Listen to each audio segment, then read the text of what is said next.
And it has now been 2 full months since a Norfolk Southern train carrying toxic chemicals derailed in East Palestine, Ohio. Thousands of people had to evacuate their homes and businesses.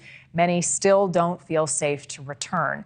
Norfolk Southern is also facing a slew of lawsuits, and those are gaining some traction. Joining us this morning, attorney Mike O'Shea. He is part of the legal team representing East Palestine residents.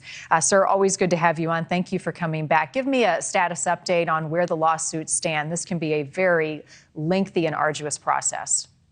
Well, Marty, first of all, thanks again for giving a voice to the folks in East Palestine. It's important to them that they be heard. And if it wasn't for many of the news agencies reporting on this, who knows what might be heard from these great folks. The biggest problem that our clients are finding right now is, number one, I think finding a medical provider that actually has a fair amount of proper experience in dealing with these types of injuries that the clients are having: ears, nose, throat, general malaise, that kind of thing. They also are dealing with a fair amount of what I would call anxiety. You know, should I go home? If I go home, will I get sick? Some people have gone home, done yard work, that get sick right away. People are afraid in certain respects, depending on where they work, to go back to work. Those are big ticket items for them right now. And the federal judge presiding over anywhere from 25 or 30 of these cases in Youngstown actually had a big hearing on Friday to kind of address the logistics and the quantity and quality of all the litigation going on so that it can be managed. How about that health clinic? We heard early on that there was a health clinic that had been set up to help alleviate some of the confusion and some of the concerns. Is that happening? Well, I think it was a good effort, but the people at these clinics, I don't think were necessarily staffed to the level of medical degrees that you needed in order to treat people for their toxic exposure.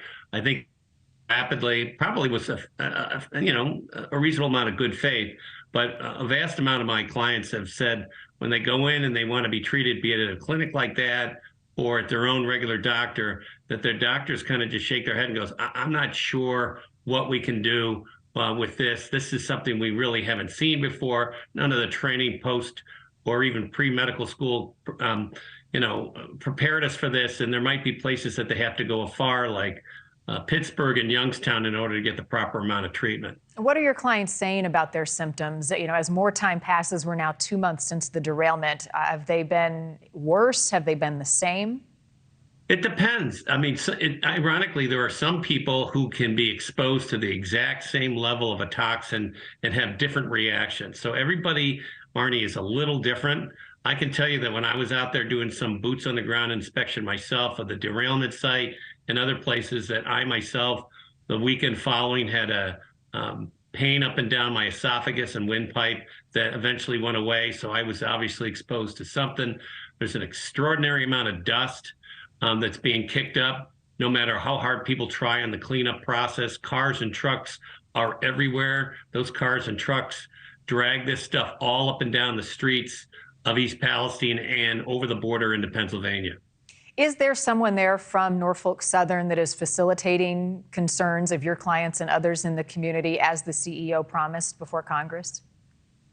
Well, there are people there that are willing to offer, and I think we labeled it earlier, this trickle money. We'll give you a little bit of money to help you do this and that.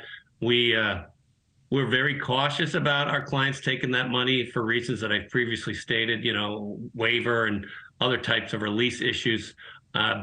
So they're there, but I guarantee you they are 1/100th of a commitment into what they have to do to make it right for these folks. And of your clients, who has gone back home? Is there a percentage of people that still remain in hotels who are afraid to return? Well, not necessarily hotels, but friends and family at this point is where a lot of folks are staying. Some people are talking about moving out permanently. I wish I could give you an exact percentage, but that would just be guessing. But home values and business values in that community impacted now and in the future, undoubtedly.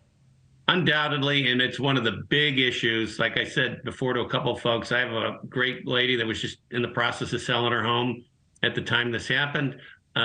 She can't sell her home right now, not anywhere near from what it was what its fair market value was prior to the accident.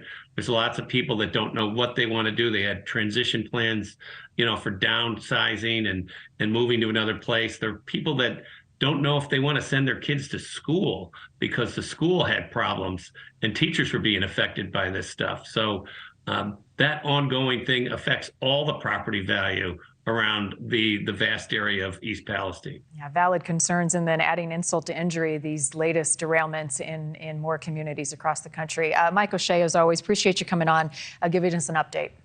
Thank you for giving us a voice. Thank you. Thank you for watching. Go to newsnationnow.com to find NewsNation on your television provider. And don't forget to click the red subscribe button below to get more of NewsNation's fact-driven, unbiased coverage.